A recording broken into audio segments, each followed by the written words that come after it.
السلام علیکم ورحمۃ اللہ وبرکاتہ۔ الحمد للہ رب العالمین والصلاة والسلام علی اشرف الانبیاء والمرسلین۔ میرے معزز حاضرین و ناظرین، آج میں آپ کو ایک ایسا عمل بتانے لگا ہوں جس عمل کی برکت سے آپ جادو، جنات، شیاطین، نظر بد، حاسدین کے حسد سے بلکہ تمام قسم کی جسمانی اور روحانی بیماریوں کا علاج کر سکیں گے۔ بہت ہی مجرب عمل ہے جو میں آپ کو بتانے جا رہا ہوں، بہت ہی آسان عمل ہے، ہر کوئی اس عمل کو کر سکتا ہے، آسانی کے ساتھ کر سکتا ہے۔ آپ جادو میں گھر چکے ہیں، جادو کا علاج کروا کے تھک چکے ہیں، آپ کے کاروبار کو کسی نے باندھ دیا ہے، رشتوں کی بندش آ گئی ہے، رشتے باندھ دیے گئے ہیں، یا اور معاملات ایسے کہ آپ سمجھتے ہیں جادو کی وجہ سے آپ کے معاملات میں رکاوٹ ڈالی گئی ہے، یا آپ کسی ایسی بیماری میں مبتلا ہو چکے ہیں کہ ڈاکٹر اس بیماری کو سمجھنے سے قاصر ہیں، ڈاکٹروں کو سمجھ نہیں آ رہی، آپ علاج کروا کے تھک گئے ہیں۔ انشاءاللہ اس قرآنی عمل کے ذریعے سے اب آپ آسانی سے گھر بیٹھے اپنا علاج خود کریں گے۔ بہت آسان علاج ہے، تصور اور مراقبے کے ساتھ اس عمل کو آپ نے کرنا ہے۔ جو آگے میں نے منزل سنت رقیہ قرآن مجید کی آیات کو ریکارڈنگ کیا ہے، اس ریکارڈنگ کو آپ نے سننا ہے، طریقہ آپ سمجھ لیں، اس طریقے کے مطابق علاج کریں، انشاءاللہ اللہ کے حکم سے بہت جلد آپ جادو جنات سے بھی چھٹکارا پا لیں گے۔ ایسی بیماریاں جن کا آپ علاج کرا کے تھک چکے ہیں، ان بیماریوں سے بھی اللہ رب العزت آپ کو چھٹکارا عطا فرمائیں گے۔ طریقہ آپ سمجھ لیں، اس عمل کو 3 طریقوں سے آپ کر سکتے ہیں۔ نمبر 1، آپ سمجھتے ہیں جادو، جنات، شیاطین کے اثرات آپ پر ہیں، ان اثرات کی وجہ سے آپ بیمار ہو چکے ہیں یا ان اثرات سے آپ پریشان ہیں، تو آپ نے ایک پرسکون جگہ پر بیٹھ جانا ہے، ایسی جگہ جہاں پہ کوئی شور نہ ہو، ایسی جگہ جہاں پہ آپ اس عمل کو سکون کے ساتھ سن سکیں۔ علیحدہ کمرہ ہو جائے تو بہت اچھی بات ہے، ورنہ جہاں آپ کو محسوس ہوتا ہو کہ اس جگہ بیٹھ کے میں سکون کے ساتھ اس عمل کو سن سکوں گا، اس عمل کو آپ سنیں، اس کی ریکارڈنگ لگائیں۔ عمل کو سننے کا طریقہ یہ ہے، با وضو ہو جائے تو بہت بہتر ہے، وضو کر کے بیٹھیں اور پاک صاف کپڑے پہنے ہوئے ہوں، پاک صاف جگہ پہ بیٹھ کے آپ نے یہ عمل سننا ہے، اس عمل کو چلانا ہے۔ جیسے ہی اس کی ریکارڈنگ شروع ہوگی، آنکھیں بند کر کے آپ نے تصور کرنا ہے آسمان سے سفید روشنی آپ کے سر میں داخل ہو رہی ہے، آسمان کی طرف سے سفید روشنی آپ کے سر میں داخل ہو رہی ہے، آہستہ آہستہ وہ سر کے سارے حصے میں پھیلتی جا رہی ہے، پورے سر میں آہستہ آہستہ وہ روشنی پھیل گئی ہے، پھر وہ روشنی آپ کے سینے کی طرف پھیلنا شروع ہوتی ہے، پھر آہستہ آہستہ وہ سینے میں اور دونوں بازوؤں کو، اسی طریقے سے آہستہ آہستہ وہ جسم کے نچلے حصے کی طرف پھیلتی جا رہی ہے۔ کہ یہ تصور رکھنا ہے جیسے جیسے روشنی پھیل رہی ہے، اس روشنی کے نیچے سے بلیک دھواں، گند بلا اس کے نیچے ہے، اوپر روشنی پھیلتی جا رہی ہے، نیچے کی طرف وہ دھواں، جیسے ہم کسی بھی جگہ پہ اپنے گھر کی صفائی کرتے ہیں، پانی کے ذریعے کرتے ہیں، تو پانی جیسے ہی ہم پریشر کے ساتھ مارتے ہیں تو آپ دیکھتے ہیں کہ آگے گند بلا ہوتا ہے، مٹی ہو، سارا گند بلا آگے پانی کے بہ رہا ہوتا ہے۔ ایسے ہی آپ سمجھ لیں کہ روشنی ہمارے جسم میں پھیلتی جا رہی ہے، وہ روشنی گند بلا کو، بلیک دھوئیں کو صاف کرتے ہوئی جا رہی ہے، یہ روشنی پھیلتے پھیلتے ہمارے پاؤں کی طرف آ جائے گی، اور پھر پاؤں کی انگلیوں سے گند بلا، بلیک دھواں، اور پاؤں کے نیچے تلوے سے بلیک دھواں نکلنا شروع ہو گیا ہے، اور اس طرح کر کے پورے جسم کو روشنی نے روشن کر دیا ہے۔ اور یہ تصور آہستہ آہستہ چلے گا، جیسے جیسے تلاوت آگے بڑھتی جائے گی، آپ کا روشنی کا عمل سر سے لے کر باقی جسم کے حصے میں پھیلتا جائے گا۔ جیسے ہی تلاوت مکمل ہوگی، پاؤں کی طرف سے دھواں اور گند بلا نکل گیا ہے اور پورے جسم کو روشنی نے ڈھانپ لیا ہے۔ تلاوت مکمل ہونے کے 2 منٹ بعد تک آپ نے پرسکون مراقبے کی کیفیت میں بیٹھنا ہے، آپ نے یہ تصور کرنا ہے کہ آپ کے جسم پر ہلکی ہلکی بارش ہو رہی ہے، جیسے موسم برسات میں ہلکی سی بارش ہوتی ہے، بوندا باندی ہوتی ہے، اس طرح کی ہلکی سی بارش آپ کے سارے جسم پر ہو رہی ہے، اللہ کی رحمت برس رہی ہے، اور اس کی وجہ سے آپ کا پورا جسم خوشبو میں معطر ہو گیا ہے۔ 2 منٹ کے بعد آپ آنکھیں کھول دیں، اسی طرح اس عمل کو دن میں 3 مرتبہ دہرائیں، صبح، دوپہر اور رات کو سونے سے پہلے۔ انشاءاللہ بڑی سے بڑی بیماری بھی چند دنوں کے اندر ختم ہو جائے گی۔ طاق عدد آپ نے رکھنی ہے، پہلے 7 دن یہ عمل کریں، پھر اگر آپ کو محسوس ہوتا ہے ابھی بھی کچھ بیماری کے اثرات ہیں، پھر 11 دن، پھر 21 یا 41 دن۔ 41 دن کرنے تک انشاءاللہ آپ تمام بیماریوں سے چھٹکارا پا چکے ہوں گے۔ آپ سمجھتے ہیں آپ کو کوئی بھی جسمانی بیماری لاحق ہے، آپ جسمانی بیماری کے لیے بھی اس عمل کو سن سکتے ہیں۔ فرق اتنا ہوگا، جادو، جنات، شیاطین کے اثرات ہیں تو آپ نے سفید روشنی کا تصور کرنا ہے۔ اگر آپ کو لگتا ہے جسمانی بیماری کی وجہ سے آپ پریشان ہیں، آپ کو کسی جسمانی بیماری نے گھیرا ہوا ہے، اس کے علاج کے لیے وہی طریقہ ہے جو میں پہلے بتا چکا ہوں، صرف فرق اتنا ہوگا یہاں پہ جسمانی بیماری کے لیے آپ نے سفید روشنی کا تصور نہیں بلکہ آپ نے گرین کلر کی روشنی کا، سبز رنگ کی روشنی آپ کے جسم میں داخل ہو رہی ہے سر کی طرف سے۔ ایسے ہی وہ روشنی پھیلتی ہوئی جیسے جیسے تلاوت آگے چلتی جائے گی وہی سبز کلر کی روشنی آپ کے پورے جسم کو گھیر لے گی، اور یوں ہی اس سبز کلر کی روشنی کے نیچے گند بلا ہے، اور بلا کا دھواں اس طرح کا گند بلا نکل رہا ہے، وہ پاؤں کی انگلیوں سے نکل جائے گا۔ جسمانی بیماری کے لیے آپ نے سبز کلر کی۔ کچھ ایسی بیماریاں ہوتی ہیں جو آپ کو سمجھ میں نہیں آ رہی یہ جسمانی بیماری ہے یا روحانی بیماری ہے۔ کبھی آپ کو لگتا ہے یہ جسمانی بیماری ہے، کبھی آپ کو لگتا ہے یہ روحانی بیماری ہے، جادو جنات کا اثر ہے، شیاطین کا اثر ہے۔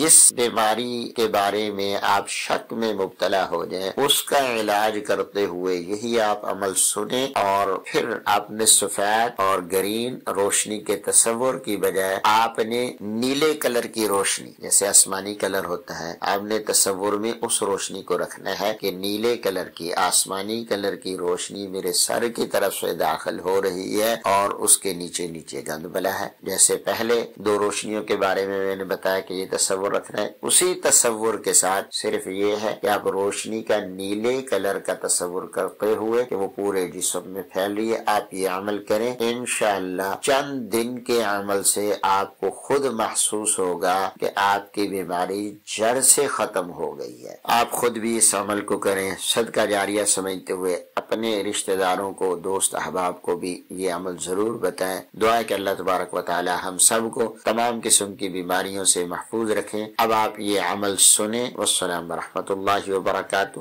اعوذ باللہ من الشیطان الرجیم، بسم اللہ الرحمن الرحیم، الحمد للہ رب العالمین، الرحمن الرحیم، مالک یوم الدین، إياك نعبد وإياك نستعين، اهدنا الصراط المستقيم، صراط الذين أنعمت عليهم غير المغضوب عليهم ولا الضالين۔ بسم الله الرحمن الرحيم، ألف لام ميم، ذلك الكتاب لا ريب فيه، هدى للمتقين الذين يؤمنون بالغيب ويقيمون الصلاة ومما رزقناهم ينفقون، والذين يؤمنون بما أنزل إليك وما أنزل من قبلك وبالآخرة هم يوقنون، أولئك على هدى من ربهم وأولئك هم المفلحون، وإلهكم إله واحد لا إله إلا هو الرحمن الرحيم، الله لا إله إلا هو الحي القيوم، لا تأخذه سنة ولا نوم، له ما في السماوات وما في الأرض، من ذا الذي يشفع عنده إلا بإذنه، يعلم ما بين أيديهم أيديهم وما خلفهم ولا يحيطون بشيء من علمه إلا بما شاء وسع كرسيه السماوات والأرض ولا يعوده حفظهما وهو العلي العظيم. لا إكراه في الدين قد تبين الرشد من الغي فمن يكفر بالطاغوت ويؤمن بالله فقد استمسك بالعروة الوثقى لا انفصام لها والله سميع عليم. الله ولي الذين آمنوا يخرجهم من الظلمات إلى النور والذين كفروا أولياؤهم الطاغوت يخرجونهم من النور إلى الظلمات أولئك أصحاب النار هم فيها خالدون. لله ما في السماوات وما في الأرض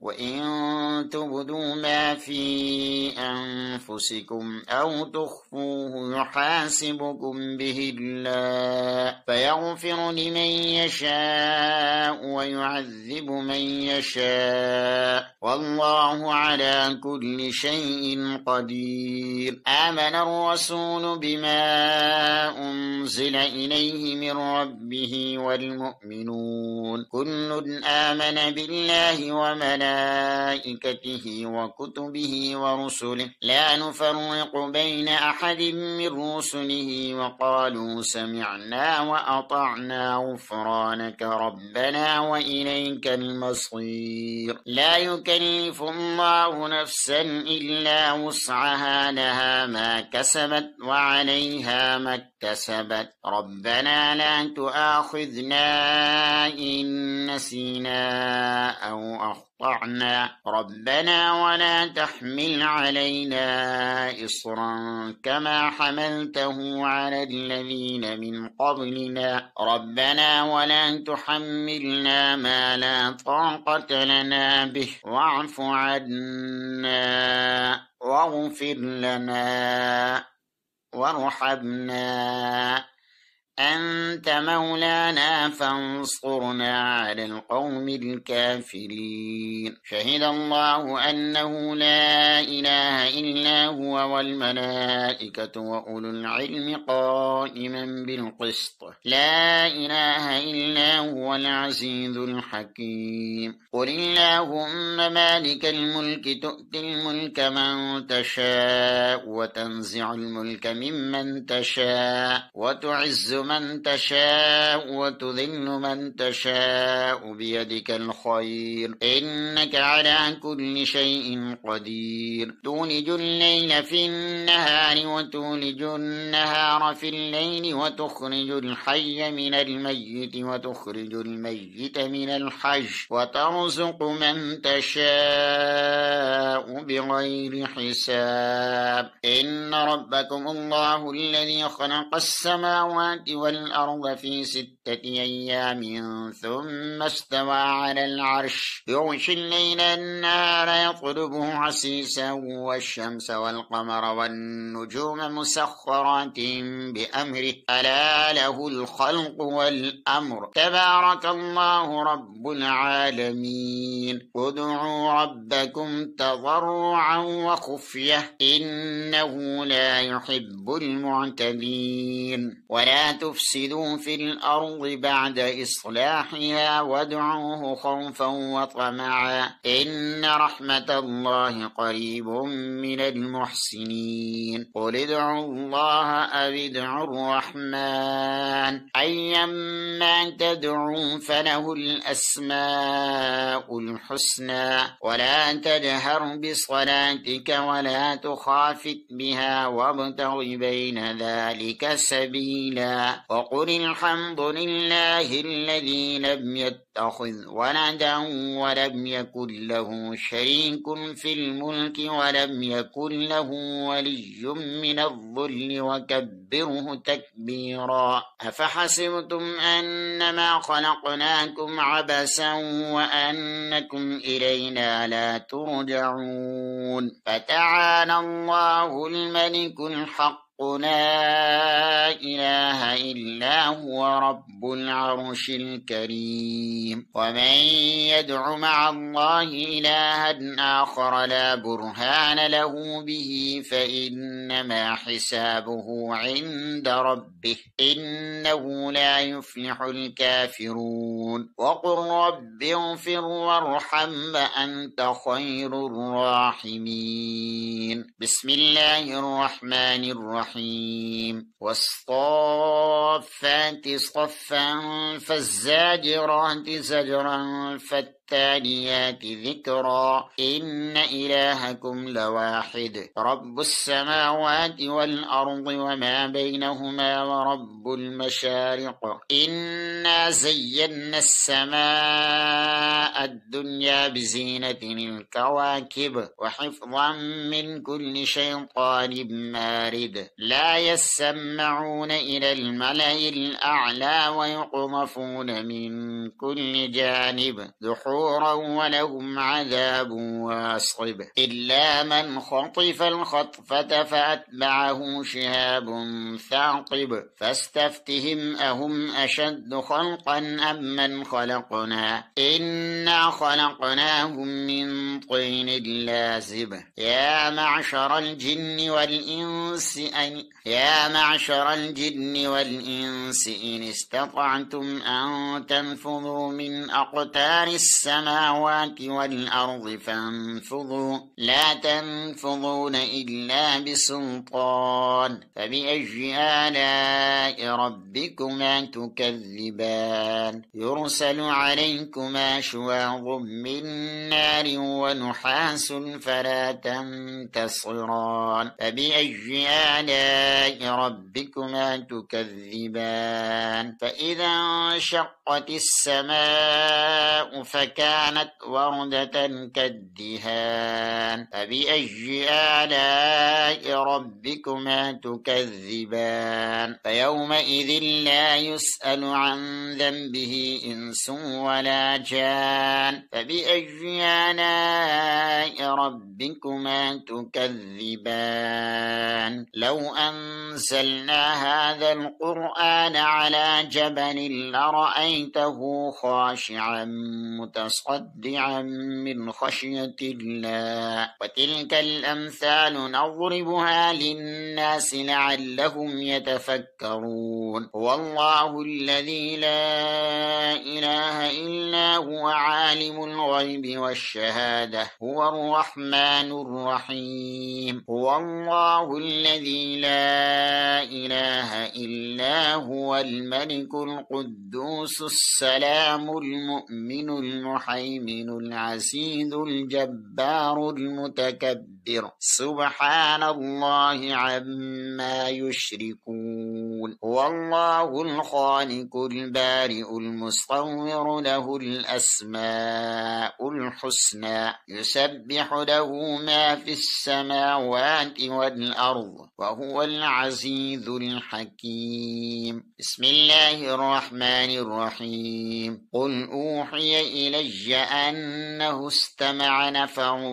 من الجن فقالوا إنا سمعنا قرآنا عجبا يهدي إلى الرشد فآمنا به ولن نشرك بربنا أحدا وأنه تعالى جد ربنا ما اتخذ صاحبة ولا ولدا وأنه كان يقول سفيهنا على الله شططا بسم الله الرحمن الرحيم قل يا أيها الكافرون لا أعبد ما تعبدون ولا أنتم عابدون ما أعبد ولا أنا عابد ما عبدتم ولا أنتم عابدون ما أعبد لكم دينكم ولي دين بسم الله الرحمن الرحيم قل هو الله أحد الله الصمد لم يلد ولم يولد ولم يكن له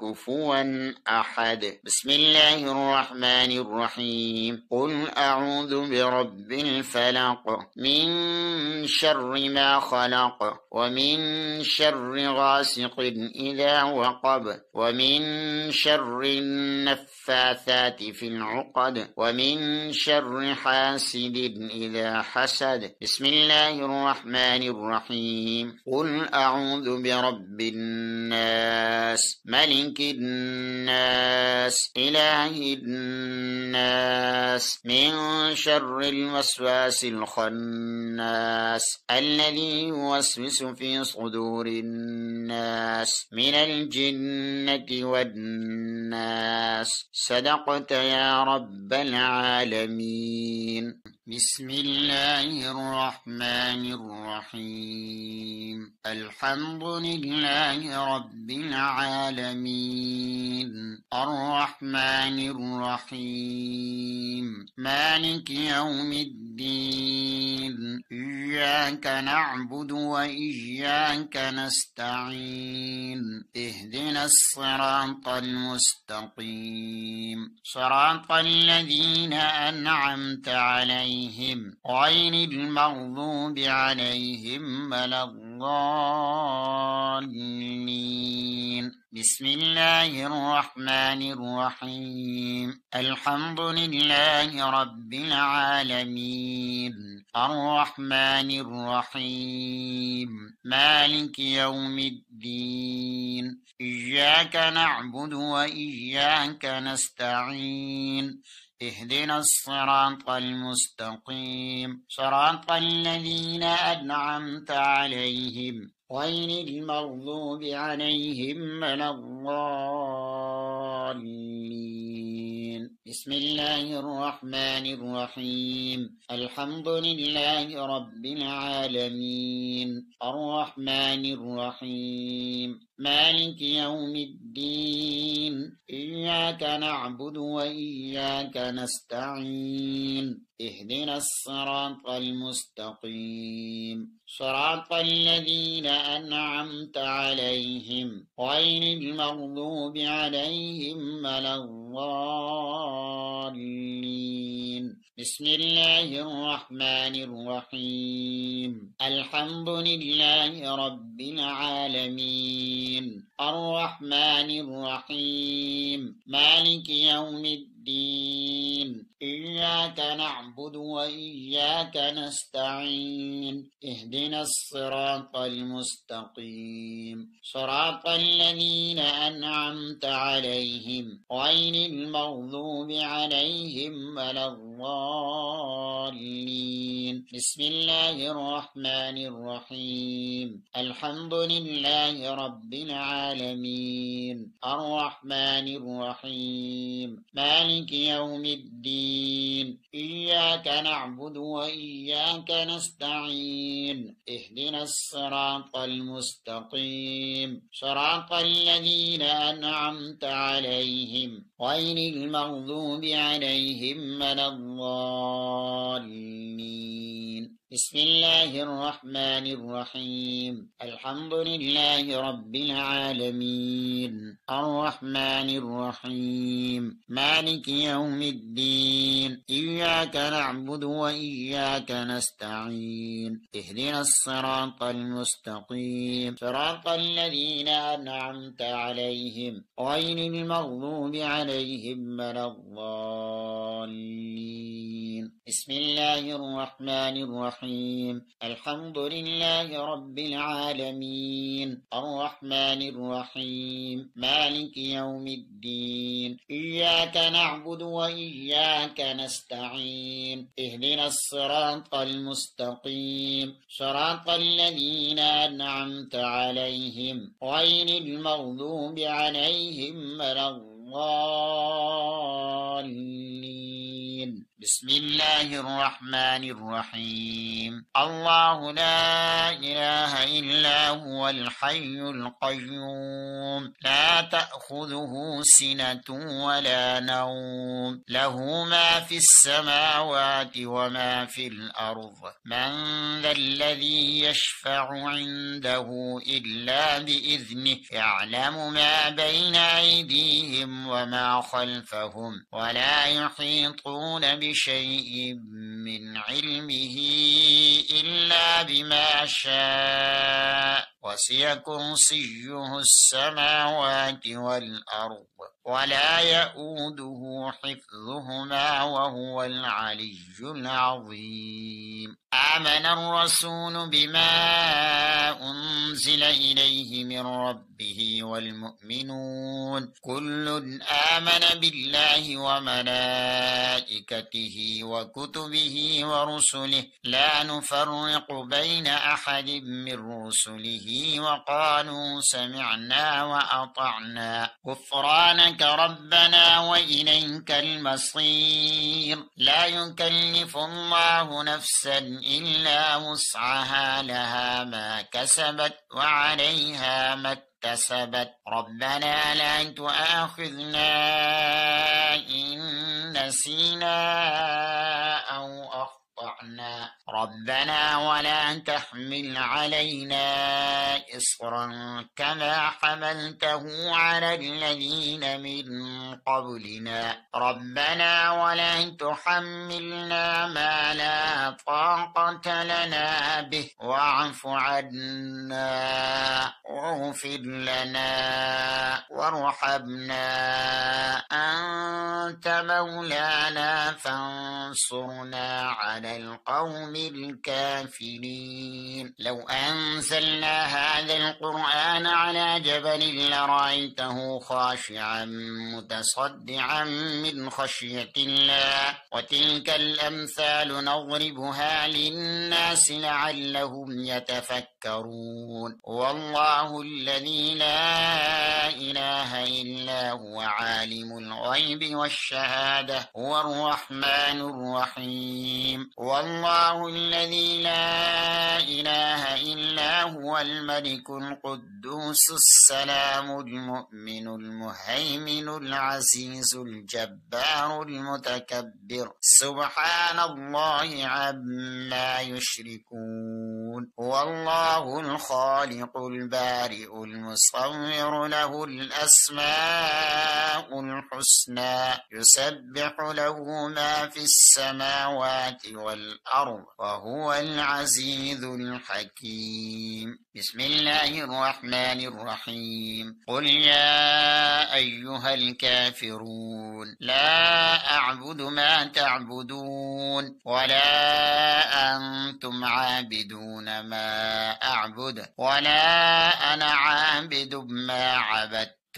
ولا أنتم عابدون ما أعبد لكم دينكم ولي دين. بسم الله الرحمن الرحيم. قل هو الله أحد الله الصمد لم يلد ولم يولد ولم يكن له كفوا أحد. بسم الله الرحمن الرحيم. قل هو الله أحد الله الصمد لم يلد ولم يولد ولم يكن له كفوا أحد. بسم الله الرحمن الرحيم. قل هو الله أحد الله الصمد لم يلد ولم يولد ولم يكن له كفوا أحد. بسم الله الرحمن الرحيم. قل أعوذ برب الفلق من شر ما خلق ومن شر غاسق إذا وقب ومن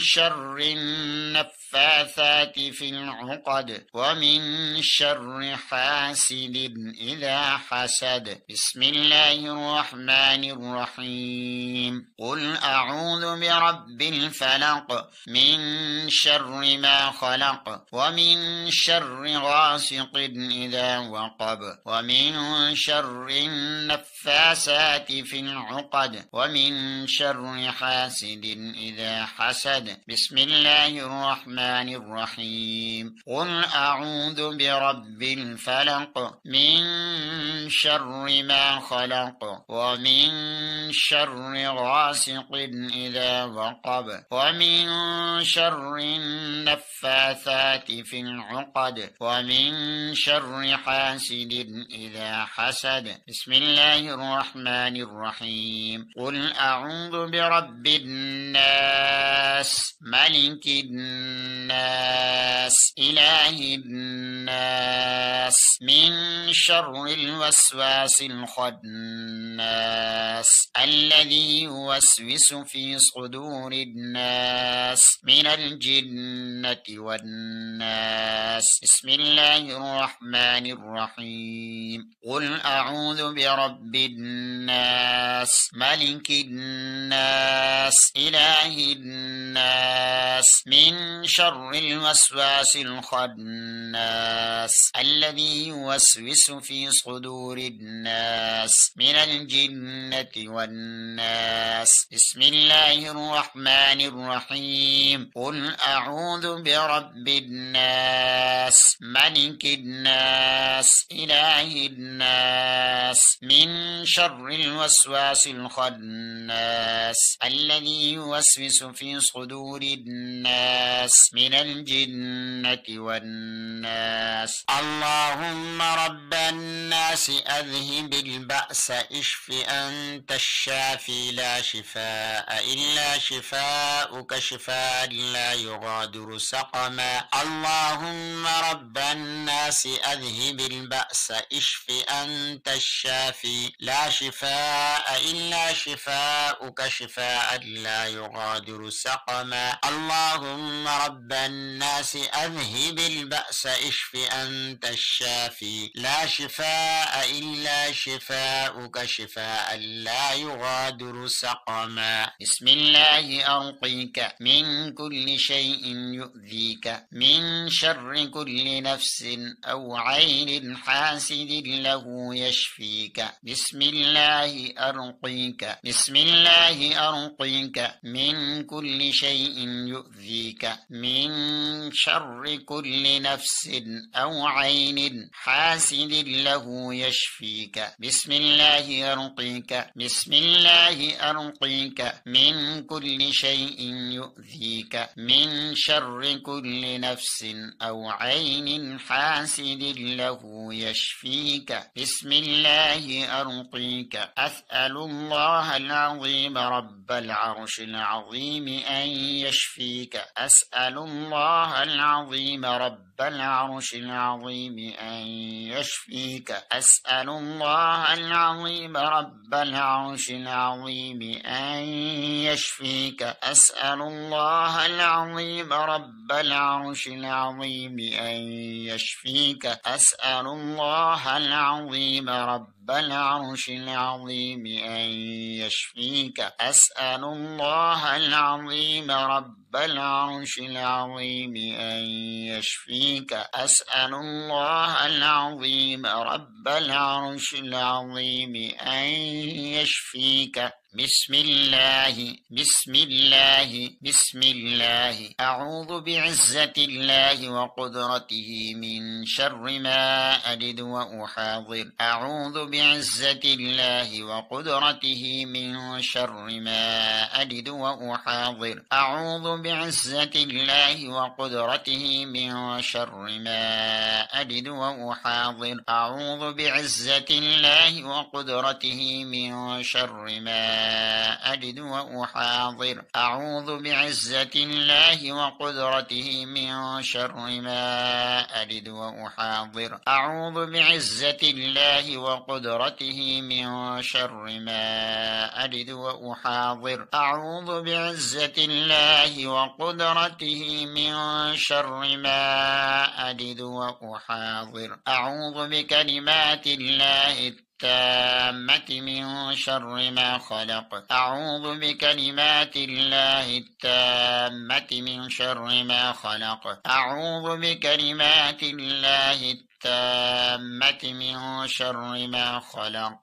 أعوذ بكلمات الله التامة من كل شيطان وهامة ومن كل عين لامة. أعوذ بكلمات الله التامة من كل شيطان وهامة ومن كل عين لامة. أعوذ بكلمات الله التامة من كل شيطان وهامة ومن كل عين لامة. بسم الله الذي لا يضر مع اسمه شيء في الأرض ولا في السماء وهو السميع العليم. بسم الله الذي لا يضر مع اسمه شيء في الأرض ولا في السماء وهو السميع العليم. بسم الله الذي لا يضر مع اسمه شيء في الأرض ولا في السماء وهو السميع العليم. صدق الله وصدق رسوله النبي الكريم.